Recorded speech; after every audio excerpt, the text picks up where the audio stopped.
दिल्ली सरकार के पर्यटन विरासत फेलोशिप कार्यक्रम के तहत हर साल 40 युवा पेशेवरों को चयन किया जाएगा। उन्हें 50,000 रुपये का मासिक वजीफा दिया जाएगा। एक आधिकारिक बयान के अनुसार इस पहल का उद्देश्य परीक्षित युवाओं को एक समूह तैयार करना है जो सरकार का पर्यटन और विरासत प्रयासों का योगदान देंगे। सीएम रेखा गुप्ता ने कहा कि यह कार्यक्रम स्थानीय प्रतिभा और पारंपरिक ज्ञान प्रणालियों के उपयोग को प्रोत्साहित करेगा। इससे बाहरी सलाहकारों को पर निर्भरता कम करेगी। उन्होंने कहा कि यह फेलोशिप युवाओं को सरकारी परियोजनाओं पर मिलकर काम करने और दिल्ली को एवं जीवन समावेशी और विश्व स्तर पर मान्यता प्राप्त पर्यटन स्थल बनाने में योगदान देने के लिए एक मंच प्रदान करेगी।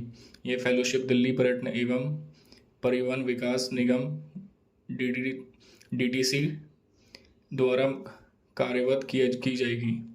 बयान में कहा कि इसका उद्देश्य पर्यटन की रुचि रखने वाले युवाओं, शोधकर्ताओं और पेशेवरों को शहर की विरासत से जोड़कर उन्हें क्षेत्र में संस्थागत क्षमता निर्माण में मदद करना है। प्रतिभोगी विविध गतिविधियों में भाग लेने, जिनमें हेरिटेज वॉक का आयोजन, पर्यटन का प्रबंधन, डिजिटल और प्रचार सामग्री का निर्माण, पर्यटन अभियानों और कार्यक्रमों का सामान्य पर्यटन सूचना केंद्रों को प्रबंधन तथा दिल्ली हाट और गार्डन ऑफ 5 सेंसेस जैसे स्थलों को संचालन के सहयोग शामिल हैं। मुख्यमंत्री ने आगे कहा कि फिल्म शूटिंग समन्वय और MIC